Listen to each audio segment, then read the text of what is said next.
"Morris, you're a liability right now," Dr. Schuyler barked, his harsh voice cutting through the thick panic and the metallic scent of fresh blood filling the rain-slicked emergency room. Glaring at Sienna's heavy orthopedic boot, he added, "Step aside, before your bad leg gets someone killed. Let the real trauma team work." Swallowing her humiliation, Sienna retreated to the shadows of the supply closet, feeling like a forgotten relic of a different war, sidelined by a hospital bureaucrat. However, the medical director's arrogance was about to be entirely drowned out. 10 minutes later, the reinforced glass doors rattled violently, vibrating to the deafening, chest-thumping thunder of 4 United States Marine Corps UH-1Y Venom helicopters, and they weren't there for the doctors. The titanium brace on her left leg weighed exactly 3 pounds, but on days when the barometric pressure dropped, it felt like she was dragging an anvil through the fluorescent-lit corridors of Wilmington General. Her name was Sienna Morris. Before she was a triage nurse relegated to checking blood pressures and filing insurance charts in a civilian hospital, she was a Navy corpsman attached to a Marine Expeditionary Unit. 6 years ago, in a sun-baked, dust-choked valley in Helmand Province, an improvised explosive device had turned a routine convoy into a slaughterhouse. She spent 14 hours crawling through the sand, dragging wounded Marines to the medevac zone while taking sniper fire. She kept 8 men alive that day, but in the final hour, a secondary mortar shell shattered her femur, tibia, and ankle, permanently ending her military career. The Marine she saved had called her Angel 6 a call sign born out of respect, whispered in the back of vibrating ospreys and written on the side of their helmets. But in the sterile, corporate environment of Wilmington General, she wasn't an angel. She was a damaged employee. She was an insurance risk. "Sienna, you're limping heavily today, Chloe," the young charge nurse murmured as they stood by the nurse's station. She handed Sienna a stack of discharge papers. "Did you take your pain meds?" "I'm fine, Chloe," Sienna muttered, leaning slightly against the counter to take the weight off her left side. The truth was, a coastal Carolina storm was brewing off the Atlantic, and the drop in pressure made the screws in her leg ache with a dull, throbbing fire. "You shouldn't be standing. If Dr. Schuyler sees me, he'll do exactly what he always does," Sienna interrupted, forcing a tired smile. "He'll remind me that I'm ruining the hospital's aesthetic." Dr. Richard Schuyler was the chief of emergency medicine, a man who possessed the bedside manner of a rattlesnake and the corporate ambition of a Wall Street banker. He wore custom-tailored scrubs, cared obsessively about patient turnover metrics, and despised anything that made his department look less than pristine. From the day she was hired, he had made it clear that a nurse who limped, who occasionally needed to sit down, and who carried the quiet, invisible ghosts of combat trauma, did not fit his vision of a modern, fast-paced trauma center. "Morris," a sharp, nasal voice echoed down the hallway. "Speak of the devil." Dr. Schuyler rounded the corner, clutching a tablet. He didn't even look up as he spoke. "I need you off the floor. The new hospital board is doing a walkthrough at noon. Having you hobble around carrying IV bags looks sloppy. Go to the back office and audit the pharmacy logs." Sienna felt her jaw tighten. "Doctor, we are short-staffed today. 2 nurses called out sick. If a trauma comes in, I have able-bodied nurses to handle it." Schuyler snapped, finally looking up. His eyes dropped to her heavy, mechanical brace with undisguised disdain. "Your military service is appreciated, Morris, but this is a civilian hospital, not a battlefield. We require speed, agility, things you frankly cannot provide anymore. Back office. Now." Sienna bit the inside of her cheek until she tasted blood. It wasn't the first time he had humiliated her in front of the staff. She looked around. Chloe averted her eyes, pretending to type on her computer. The young resident stared at the floor. No one ever challenged Schuyler. He held the keys to their careers. Turning on her heel, a movement that sent a sharp spike of pain up her thigh, she began the slow, uneven walk toward the administrative offices in the back. Each step, accompanied by the faint mechanical click of her brace locking and unlocking, felt like a public declaration of her inadequacy. She sat at a cramped desk in a windowless room, staring at spreadsheets of fentanyl and morphine inventory, feeling the suffocating weight of uselessness. She had pulled men back from the brink of death with nothing but gauze, quick clot, and bare hands. Now, she was counting pills, while a man who had never seen a drop of blood outside a sterile operating theatre told her she wasn't good enough. But as she stared at the blinking cursor on her screen, the ambient noise of the hospital suddenly shifted. The low hum of normal hospital chatter vanished, replaced by the frantic, high-pitched wail of the emergency broadcast system. The red phone on the wall, the disaster line connected directly to county dispatch, began to scream. Something was coming. When she pushed open the door to the back office, the ER had transformed into a scene of absolute pandemonium. The harsh fluorescent lights seemed to strobe against the sudden influx of police officers, paramedics, and screaming civilians. "What happened?" Sienna shouted over the noise, grabbing Chloe by the shoulder as she sprinted past with a crash cart. "Industrial accident," she yelled back, her eyes wide with terror. The chemical processing plant on Route 17 just went up. Massive explosion. They're saying 50+ casualties, severe burns, shrapnel, crush injuries. The roof collapsed on the morning shift. Sienna's blood ran cold. The plant on Route 17 was a massive complex. If it went up, it wouldn't just be burns, it would be catastrophic, structural trauma, the kind of injuries you only see in war zones. Instinct took over. The pain in her leg vanished, drowned out by a massive surge of adrenaline. She didn't feel like an aging, damaged nurse anymore. She felt like a corpsman. She shoved her way to the trauma bay, just as the first wave of paramedics burst through the double doors. The smell hit her first. The acrid, sickening stench of burnt hair, scorched metal, and raw flesh. It was a smell she hadn't encountered since 2011, and it immediately triggered a muscle memory buried deep in her core. "We need a chest tube here now," a paramedic screamed, rolling a gurney in.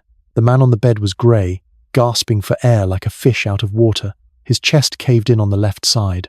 Tension pneumothorax. His lung was collapsing, crushing his heart. Dr. Schuyler was standing in the center of the room, completely frozen. For all his arrogance, he was a man accustomed to controlled environments, scheduled surgeries, and neatly sterilized instruments. Faced with a tidal wave of blood, screaming, and chaotic destruction, the chief of surgery was experiencing acute vapor lock. "Schuyler!" Sienna shouted, limping heavily toward the gurney. "He needs needle decompression immediately." Schuyler blinked, snapping out of his daze, but his hands were shaking. He fumbled with the sterile packaging of a massive needle. He was taking too long. The patient's lips were turning blue. "Give it to me," Sienna snapped, snatching the 1/4-gauge needle from his trembling hands. "Morris, what are you doing?" he started to protest. "Saving his life," she growled. She didn't bother with the sterile drape. She found the second intercostal space, mid-clavicular line, and drove the needle into the man's chest.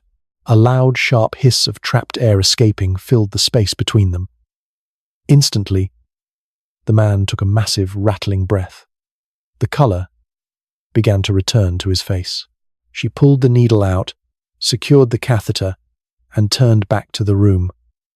The double doors kept flying open. 10 patients, 20. The screaming was a continuous, deafening roar. She started moving between gurneys, her military training taking complete control. She didn't need charts. She could read a dying body in seconds. "Tourniquet on this leg, high and tight. He's bleeding out from the femoral." She barked at a terrified resident. "This one is a black tag. Leave him. He's gone. Move to the woman next to him. She's got a compromised airway," she ordered, triaging the chaos the way she had under mortar fire. For 20 minutes, she was the conductor of a horrific symphony. Her leg screamed in agony, the brace grinding against her skin with every uneven, hurried step. But she ignored it. She was packing a severe laceration on a young worker's neck when a hand clamped down hard on her shoulder, violently yanking her backward. She stumbled, her bad leg giving out slightly, and she crashed into a tray of surgical instruments. The metal tools clattered loudly to the floor. She looked up to see Dr. Schuyler, his face purple with rage. "What the hell do you think you are doing, Morris?" he screamed, spit flying from his lips. "I am triaging patients, doctor," she yelled back, righting herself. "We are overwhelmed. You have 3 residents who are completely freezing up. You are a rogue, crippled nurse who is overstepping her bounds and creating a massive liability risk." Skylar roared, pointing a shaking finger at her chest. "You are black-tagging patients without my authorization. You are performing procedures without a doctor's consent. You are out of line, and you are in the way. If I don't do it, they die," Sienna countered, gesturing to the room. "You are drowning, Richard. Look around." "I am the chief of emergency medicine," he bellowed, his voice echoing off the tile, somehow cutting through the moans of the dying. The room briefly fell silent as doctors and nurses turned to watch the confrontation. "I give the orders here, and I am ordering you to step aside. Now." He looked down at her titanium brace, his lip curling in disgust. "You are slow. You are a hazard in a trauma bay. Get out of my emergency room before I have security drag you out and terminate your license." A heavy, suffocating silence fell over the immediate area. The young resident she had just helped looked at her with sympathetic, pleading eyes, but said nothing. Chloe bit her lip, tears welling in her eyes, but she too remained silent. Skylar was their boss. He was their future. The adrenaline that had sustained her suddenly crashed, leaving behind a profound, hollow exhaustion. The throbbing in her leg returned with a vengeance, burning like a hot iron pressed against the bone. She looked down at her blood-soaked scrubs, and then up at the man who cared more about protocol and pride than the lives bleeding out on his floor. "You're making a mistake," she whispered, her voice trembling not with fear, but with a deep, furious sorrow. "Security!" Skylar called out to a nearby guard. "Escort Nurse Morris to the break room and make sure she stays there." She didn't let the guard touch her. She turned around and began the slow, agonizing walk out of the trauma bay. The click-drag of her brace seemed deafening now. She felt the eyes of her colleagues on her back, a mix of pity and relief. She had been relegated to the sidelines, forced to watch as a bureaucrat mismanaged a disaster. She pushed through the swinging doors, collapsing into a plastic chair in the deserted waiting area near the ambulance bay, burying her face in her bloody hands. She had failed. Not because she didn't have the skill, but because she didn't wear the right title. The situation inside went from bad to catastrophic within the hour. Sitting in the dim light of the holding area, Sienna could hear the desperate chatter on the EMS radios. The local blood bank had run dry. The operating rooms were at max capacity, and patients were crashing in the hallways. Worse, the local civilian medevac helicopters Lifelight were grounded. The coastal storm had finally hit, bringing torrential rains and crosswinds that the light civilian choppers couldn't navigate safely. The most critical patients, those with massive head traumas and severe burns, needed to be airlifted to the specialized burn center in Chapel Hill, over 100 miles away. If they were put in an ambulance, they would die on the highway. "We're losing them." Sienna heard Chloe sob as she briefly ran into the supply room next to her chair to grab more gauze. Skylar is panicking. He's yelling at dispatch, demanding helicopters, but they're telling him no one can fly in this weather. She squeezed her eyes shut. She knew the specs of civilian helicopters. They were fragile. But she also knew there were machines built specifically to fly through hell, and the men who flew them didn't care about a little rain. Camp Lejeune, the Marine Corps base, was only 40 miles up the coast. She pulled out her cell phone, her thumbs hovering over the keypad. She still had the emergency contact numbers memorized from her deployment days. She could call the base. She could beg. But a civilian nurse calling a military base to request ADSCA, Defense Support of Civil Authorities. Airlift without the hospital director's authorization was a federal offense. It was professional suicide. Before she could make a decision, the coffee in the styrofoam cup on the table next to her began to ripple. It was subtle at first, a low, rhythmic vibration that she felt in the titanium screws of her leg before she heard it with her ears. Thump, thump, thump, thump. She stood up, gripping the edge of the window frame, staring out into the driving rain of the hospital parking lot.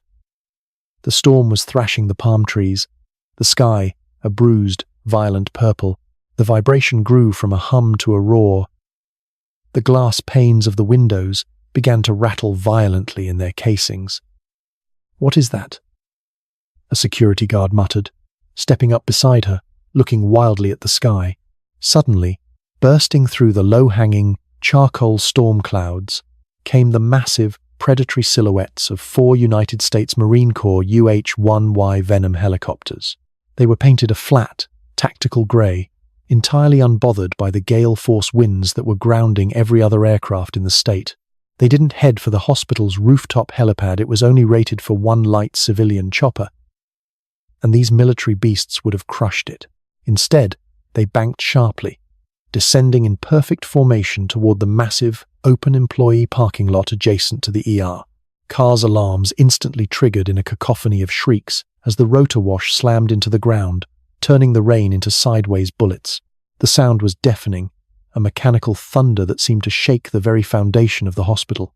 They touched down in unison, the massive rotors still spinning, whipping the water on the asphalt into a frenzied mist. The hospital staff froze. Doctors, nurses, and paramedics crowded the windows of the ambulance bay, staring in absolute shock. The cavalry had arrived. But no one knew why. The hospital hadn't called them. Skylar had been told nobody was coming. The side doors of the lead Venom slid open, and a towering figure stepped out into the storm. He wore woodland marpat camouflage, a tactical vest, and an aviation helmet. Behind him, 6 heavily armed Marines and 2 Navy corpsmen carrying massive green medical field bags leaped onto the asphalt. "See it have how heart stop." She recognized the unit patch on the commander's shoulder. It was the 24th Marine Expeditionary Unit. Her unit, the commander, a man with steel-grey hair at his temples and the heavy oak leaf of a major on his collar, began marching directly toward the emergency room doors, completely ignoring the rain. Dr. Skylar, having finally realized what was happening, pushed his way through the crowd of stunned medical staff. He hastily smoothed his designer scrubs, plastering on a look of authoritative relief. He threw open the double doors of the ambulance bay, stepping out into the covered portico to meet the Marines. "Thank God you're here," Skylar shouted over the roar of the rotors, extending a hand to the major. "I am Dr. Richard Skylar, Chief of Medicine. I have 20 criticals that need immediate airlift to Chapel Hill. I'll need your men to start loading the stretchers exactly where I tell them." Major Thomas Reynolds didn't even look at Skylar's outstretched hand.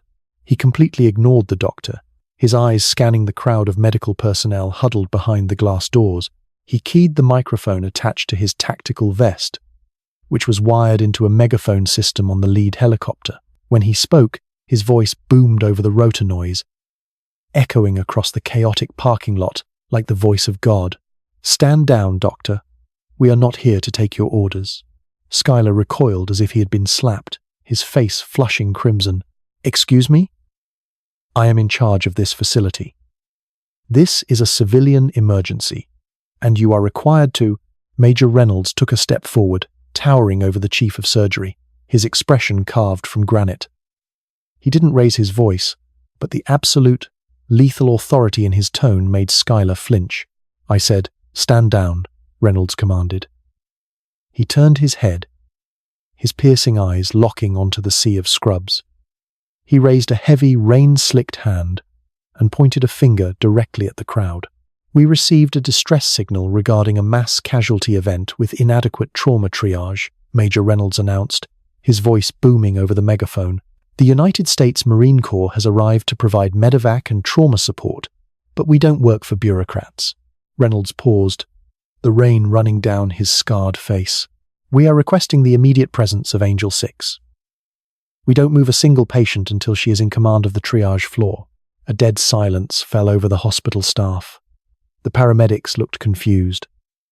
The young nurses exchanged bewildered glances.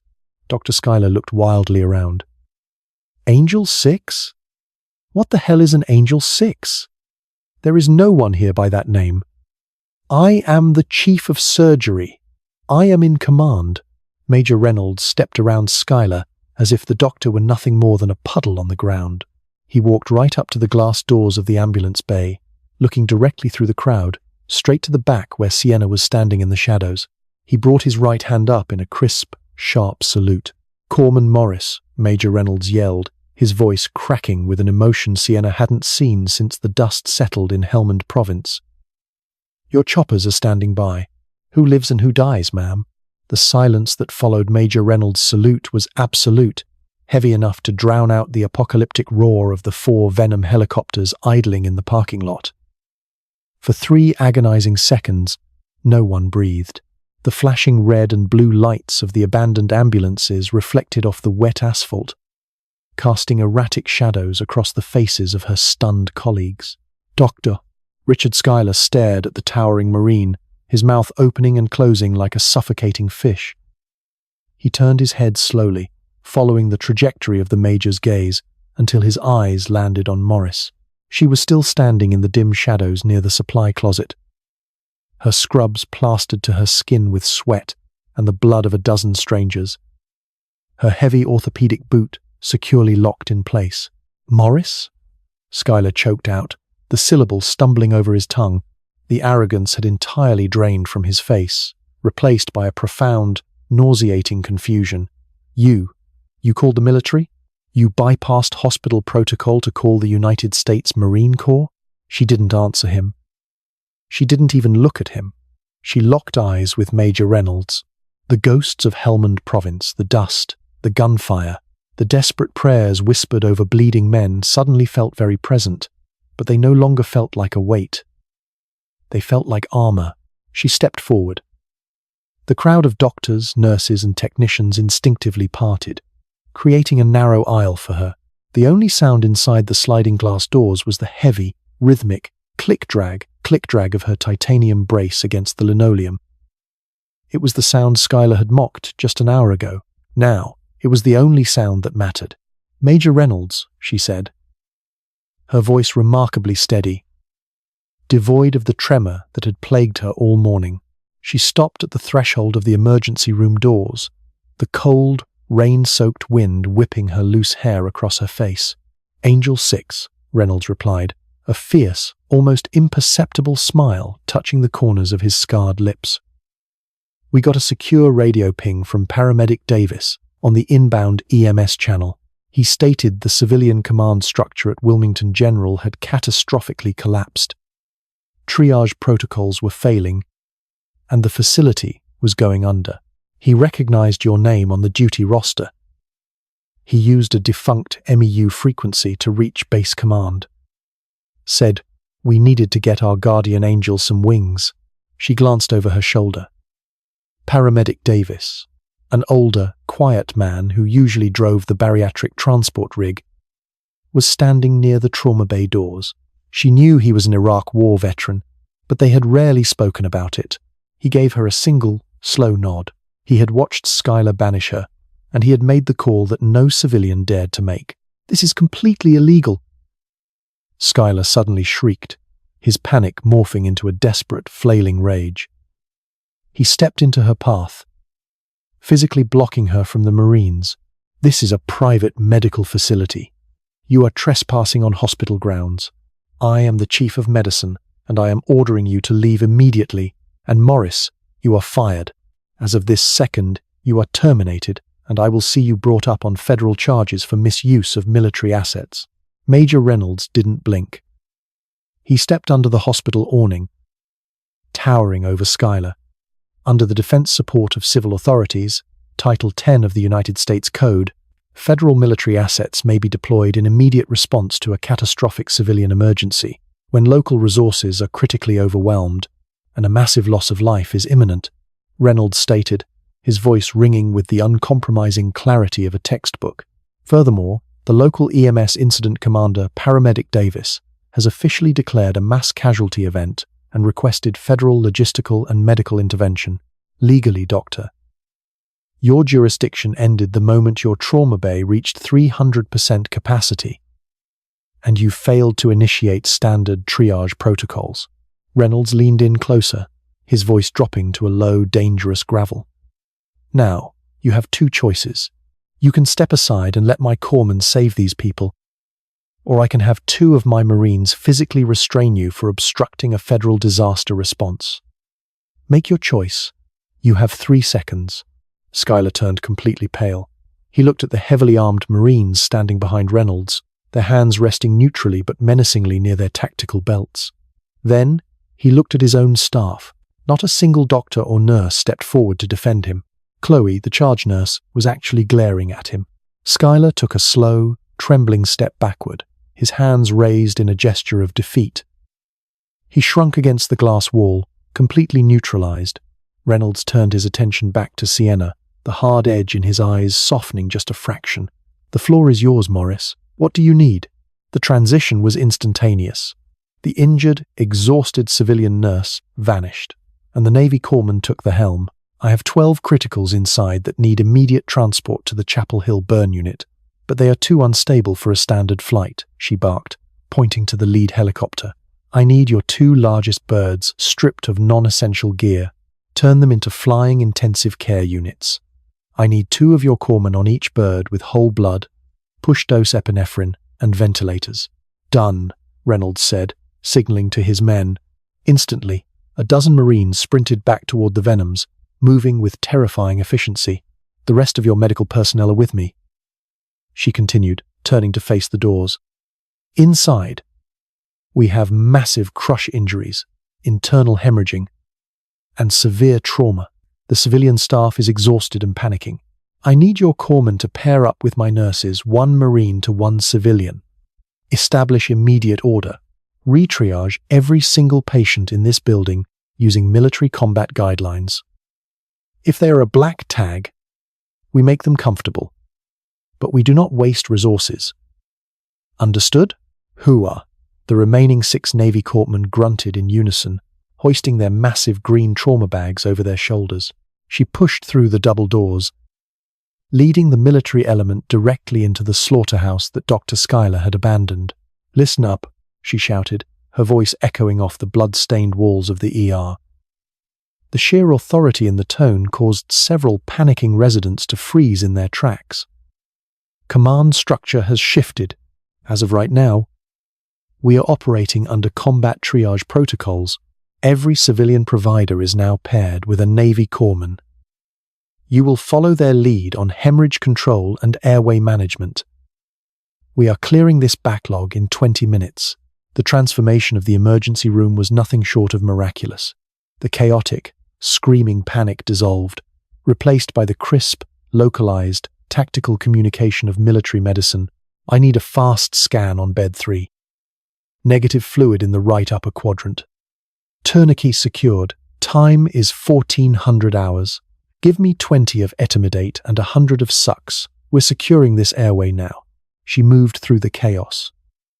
The pain in her leg pushed entirely to the background by the surging adrenaline. She was no longer auditing pharmacy logs. She was directing a symphony of survival. She guided a young surgical resident through an emergency escharotomy, slicing through the charred, leathery skin of a burn victim's chest so his lungs could expand. She showed Chloe how to pack a massive abdominal wound with combat gauze, applying direct, brutal pressure that stopped the bleeding in seconds. For 30 minutes, they were winning. They loaded 14 critical patients onto the Marine helicopters, the massive machines lifting off into the hurricane-force winds with ease, ferrying the dying to the specialized care they desperately needed. The backlog in the waiting room began to clear, but a disaster rarely plays by the rules. Just as she thought they had stabilized the floor, the real nightmare walked through the front doors, carried on a stretcher by 2 violently coughing paramedics. "Incoming!" someone screamed from the decontamination corridor. Sienna turned from a patient's bedside just as a stretcher burst through the swinging doors. The 2 paramedics pushing it looked terrible. Their eyes were bloodshot, tears streaming down their faces, and they were coughing up thick, white phlegm. On the stretcher lay a man in a tattered, unrecognizable industrial uniform. He wasn't bleeding heavily, and he didn't appear severely burned. Instead, his skin was an unnatural, sickly greyish blue, and he was convulsing violently, his jaw locked in a terrifying grimace. But it wasn't the patient that made the hair on the back of her neck stand up. It was the smell. It hit the trauma bay like a physical wall, a sharp, sweet, metallic odor of rotting almonds mixed with the suffocating stench of concentrated bleach. It burned the inside of her nostrils instantly, causing her eyes to water and her throat to seize. "Stop!"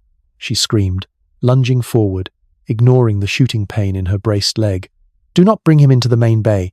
Stop the stretcher." But it was too late. Doctor Schuyler, who had been lingering near the nurse's station trying to claw back some semblance of authority, saw an opportunity to prove himself. The man on the stretcher wasn't just any worker. She recognized his face from the local news.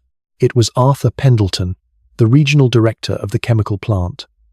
A massive donor to the hospital, a VIP. "Get him into Trauma Bay 1 immediately," Schuyler ordered, rushing forward, completely ignoring her command. He grabbed the front of the stretcher, shoving the coughing paramedics aside. "This is Arthur Pendleton. We need to stabilize him now." "Schuyler! Get away from him!" Sienna yelled, pulling her scrub collar up over her nose and mouth. "Look at the paramedics! Smell the air!" "He hasn't been decontaminated. He's going into cardiac arrest, you paranoid fool," Schuyler snapped, wheeling the gurney into the small enclosed room of Trauma Bay 1. He grabbed a pair of trauma shears from a tray. His clothes are melted to his chest. "I need to cut them off to place the defibrillator pads. Do not cut those clothes." Her voice cracked, absolute terror gripping her chest. In her military training, they had spent weeks studying chemical, biological, radiological, and nuclear, CBRN, warfare. The plant on Route 17 didn't just process standard chemicals. They manufactured industrial-grade agricultural fertilizers and solvents. The smell of bitter almonds and bleach was the unmistakable signature of hydrogen cyanide gas mixed with anhydrous ammonia, a lethal cocktail. The chemicals had saturated Pendleton's thick canvas uniform. By keeping his clothes intact, the chemicals were mostly trapped against his skin, but if Schuyler cut the fabric, he would release a concentrated, lethal vapor cloud directly into the enclosed trauma bay and then into the hospital's ventilation system. It would kill everyone in the room within 3 minutes. Schuyler didn't listen. Desperate to play the hero, desperate to reclaim his shattered ego, he drove the heavy shears into the collar of Pendleton's chemical-soaked jacket and ripped it open down the center. A faint, visible hiss of yellow-tinged vapor erupted from the man's chest. It took exactly 4 seconds for the consequences to hit. Schuyler froze, his eyes going wide. He dropped the shears, his hands flying to his throat. He let out a wet, strangled gasp, staggering backward as the invisible chemical cloud hit his respiratory system. His knees buckled, and he collapsed onto the slick linoleum floor, convulsing, his lips turning a terrifying shade of blue. "Hazmat! Hazmat!" she screamed at the top of her lungs, turning to the floor. "Code Orange. Seal Trauma Bay 1. Shut down the central HVAC. Nobody breathes the air in that corridor." Panic, absolute and unfiltered, erupted in the ER once again. But before the civilian staff could scatter, the Marines stepped in. "Corpsmen, respirators," one of the senior Navy medics barked. Within seconds, the military personnel had pulled black tactical gas masks from their field bags, snapping them over their faces with practiced mechanical precision. "Morris, get back!" A young Marine, Corporal Miller, ordered, his voice muffled through his mask.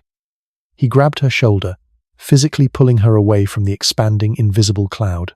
"We have to get them out, or they'll die in there," Sienna yelled, pointing to the glass room where Schuyler was now violently seizing on the floor next to the dying plant director. "I've got it," Corporal Miller shouted. He and another masked corpsman sprinted directly into the contaminated trauma bay. They didn't hesitate. They moved with the fearless, calculated aggression of men who had walked through hell before. They grabbed Pendleton by the shoulders and legs, hoisting him off the bed, and kicked open the side door that led directly to the outdoor ambulance decontamination showers. They hurled the man outside into the pouring rain, stripping his clothes off in the downpour to neutralize the chemical agent. The other corpsman grabbed Dr. Schuyler by the collar of his designer scrubs and dragged his convulsing body out into the main hallway, away from the concentrated vapor pocket. Schuyler was dying. His airway was completely closing, his face cyanotic, his eyes rolling back in his head. The cyanide was binding to the hemoglobin in his blood, suffocating him on a cellular level. She didn't have a gas mask. Her lungs were already burning, her vision swimming from the trace amounts of gas she had inhaled.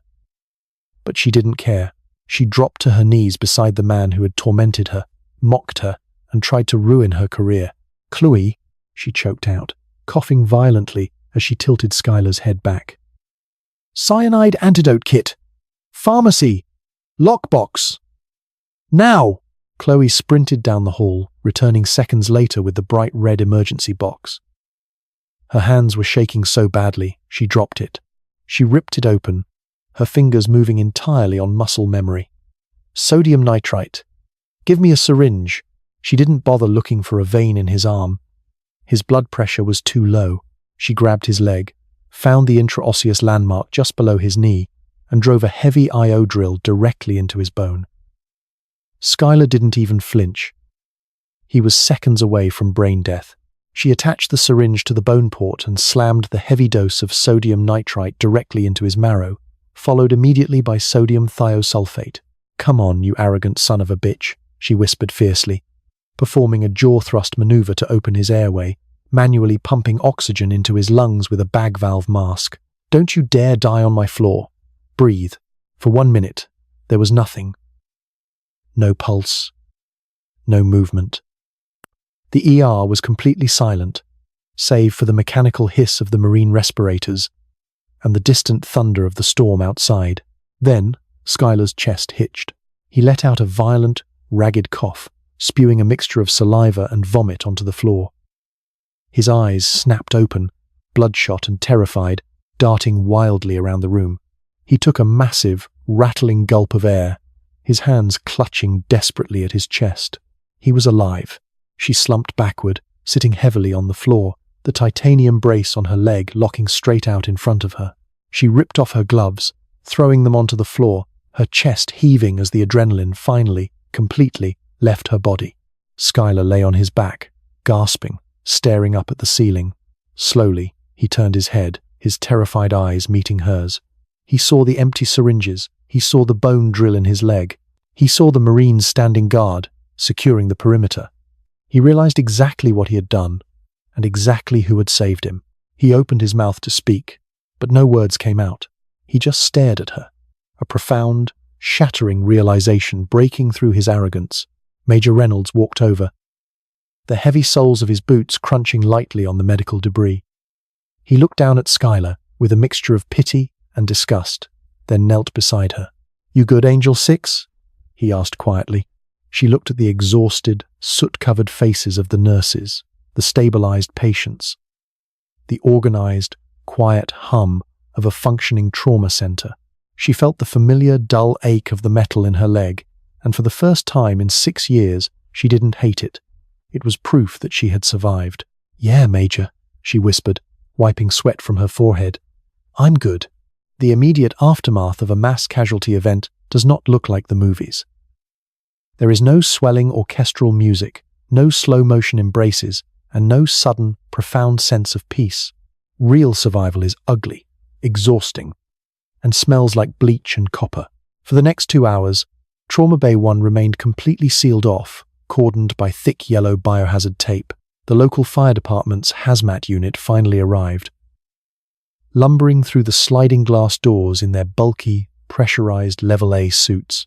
They looked like astronauts walking on a dead planet as they moved in to neutralize the lingering hydrogen cyanide gas that Dr. Skylar had so recklessly unleashed.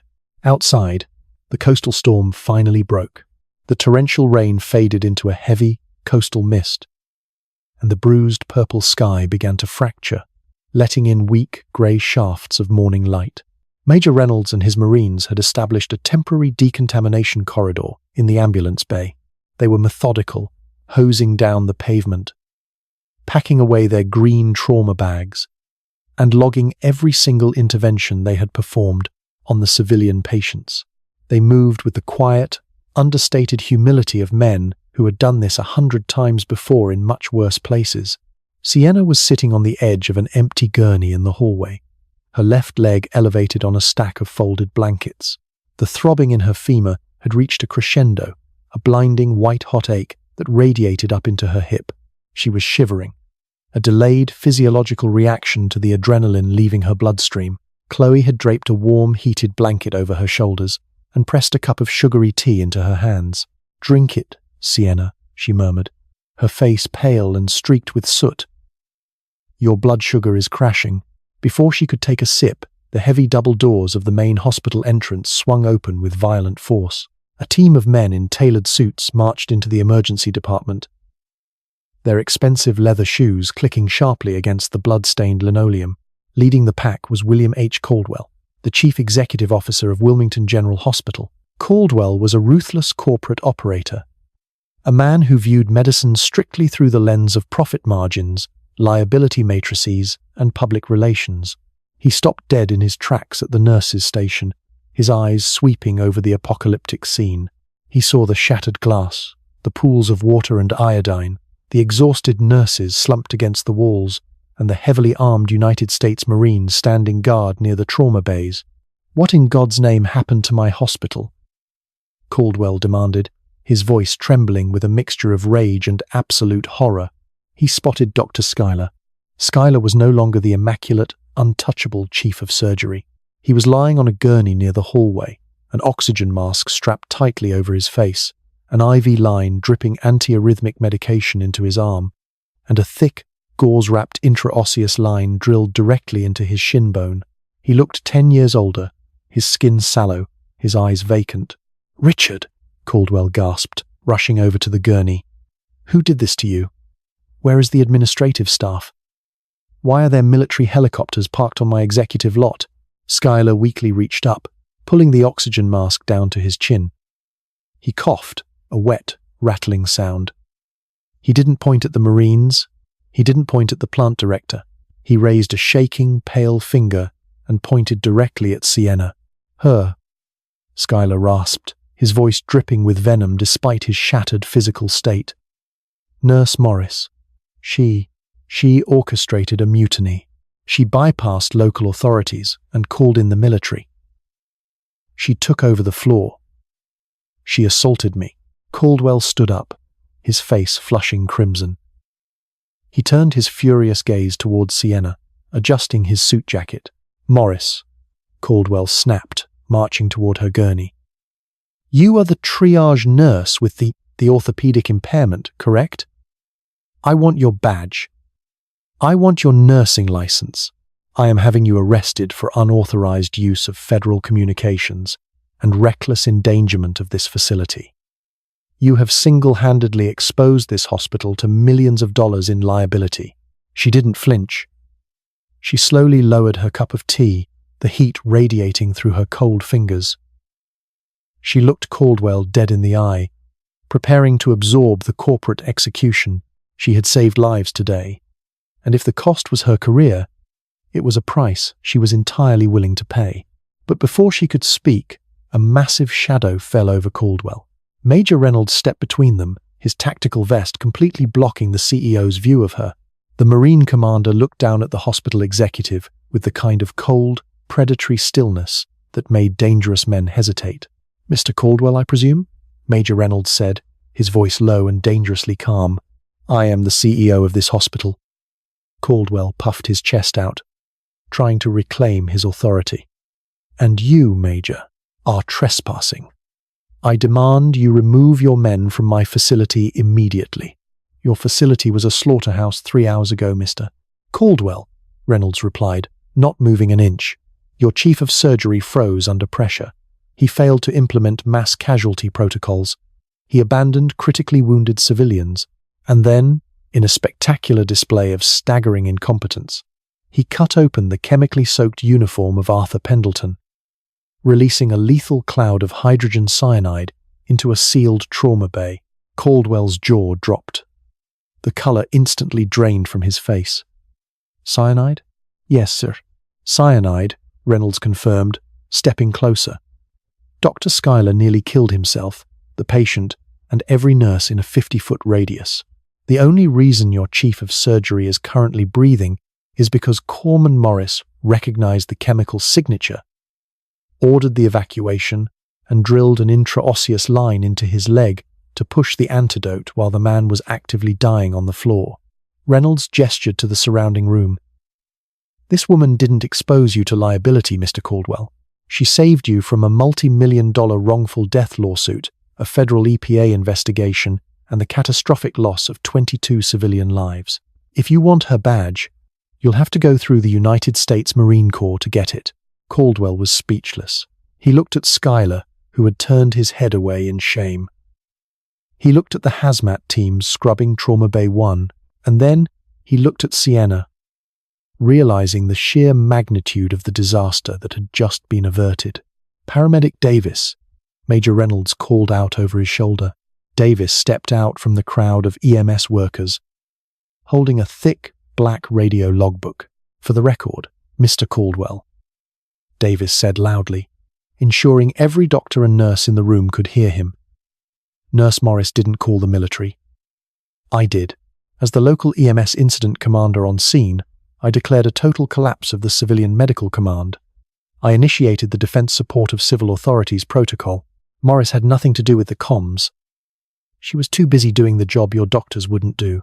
A heavy, absolute silence settled over the emergency department. The truth was out, bare and undeniable, illuminated by the harsh fluorescent lights and the weary, bloodshot eyes of the staff. The formal inquiry took place 48 hours later in the hospital's mahogany-paneled executive boardroom on the top floor. The contrast between the sterile, quiet luxury of the corporate suite and the blood-soaked trenches of the ER was jarring. Sienna sat at the end of a long, polished table. She wore her dark blue scrubs, her hair pulled back into a tight bun, and her titanium brace resting heavily against the plush carpet. Across from her sat Dr. Richard Schuyler. He was in a wheelchair, a nasal cannula delivering a steady flow of oxygen to his chemically scarred lungs.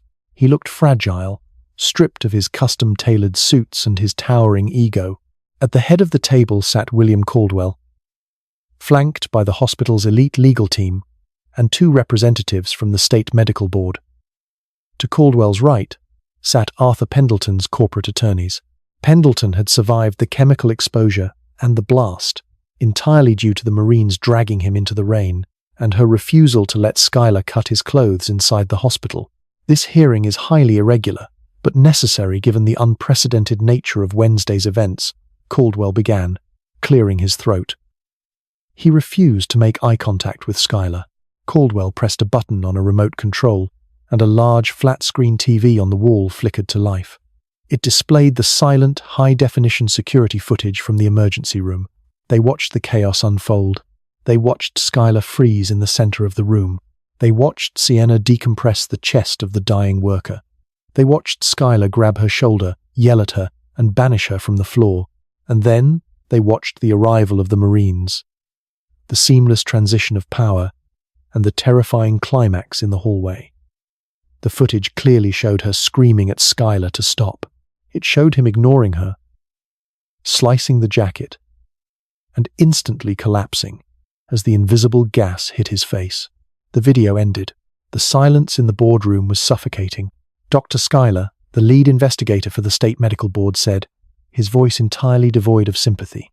The security footage, combined with the sworn testimonies of 42 nurses, paramedics, and United States Marines, corroborates a catastrophic failure of medical leadership. You abandoned triage protocols. You allowed personal ego to supersede patient safety. And your actions regarding the chemical contamination constitute gross negligence. Schuyler gripped the armrests of his wheelchair, his knuckles turning white.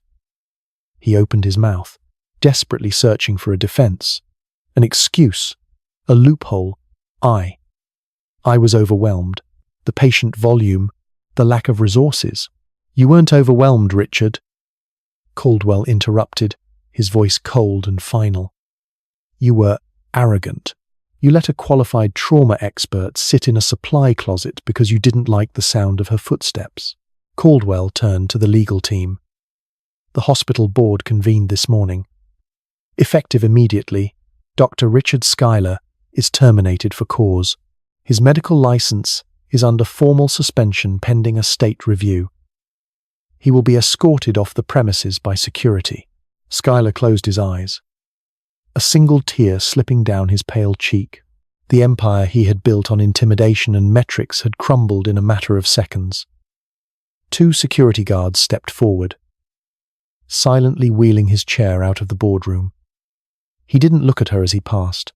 Once the heavy oak doors clicked shut, Caldwell turned his attention to Sienna. His expression softened, replacing the ruthless corporate facade with genuine, begrudging respect. "Nurse Morris," Caldwell said softly, "the Pendleton family lawyers have informed us that they will not be pursuing a negligence lawsuit against this hospital. They credit you and the 24th Marine Expeditionary Unit with saving Arthur's life. The chemical plant will be facing federal indictments for their illegal storage of cyanide. But Wilmington General will survive this." He leaned forward, folding his hands on the table. "We have a vacancy for the Director of Emergency Preparedness and Trauma Coordination," Caldwell stated. "It comes with a corner office, a significant salary increase, and complete operational control over our mass casualty protocols. I want you to take it. We need a commander down there, Sienna, not a bureaucrat." She looked out the massive floor-to-ceiling window of the boardroom. The sky over coastal Carolina was clear and bright blue. The remnants of the storm completely washed away. She thought about the spreadsheets in the back office. She thought about the smell of blood. She thought about the weight of her brace. "I don't want a corner office, Mr. Caldwell," she replied evenly. Caldwell blinked, taken aback. "I'm sorry? I am a floor nurse," she said, her voice steady and resolute. "I don't belong behind a desk, and I don't care about the salary increase. If you want me to overhaul your trauma protocols, I will do it. But I do it from the emergency room floor. I train the residents, I run the triage drills, and I do it my way." She tapped the titanium bar of her leg brace against the leg of the table. A sharp, metallic clink echoed in the quiet room. "And if anyone ever tells me I am a liability again," she added, locking eyes with the CEO, "I will let the Marines handle the HR dispute." A slow, genuine smile spread across Caldwell's face. He nodded slowly. "You have a deal, Nurse Morris." That afternoon, she walked out of the hospital through the main ambulance bay. The rain had washed the asphalt clean, leaving no trace of the violence, the helicopters, or the chaos that had nearly broken them. Her leg ached, a deep, familiar thrum of metal and bone, but for the first time in 6 years, she wasn't trying to hide the limp. The brace wasn't a symbol of a broken body. It was a testament to the fact that she had survived the fire, and she was still standing. She had spent years letting a sterile civilian world make her feel inadequate for carrying the scars of her service. But when the world fractured, they didn't need pristine aesthetics. They needed the dirt, the grit, and the unwavering resolve of a corpsman. As she reached her car, she looked up at the clear sky, feeling the phantom vibration of rotor blades in her chest. They called her Angel 6, but she finally realized she didn't need wings to save them, she just needed to hold the line.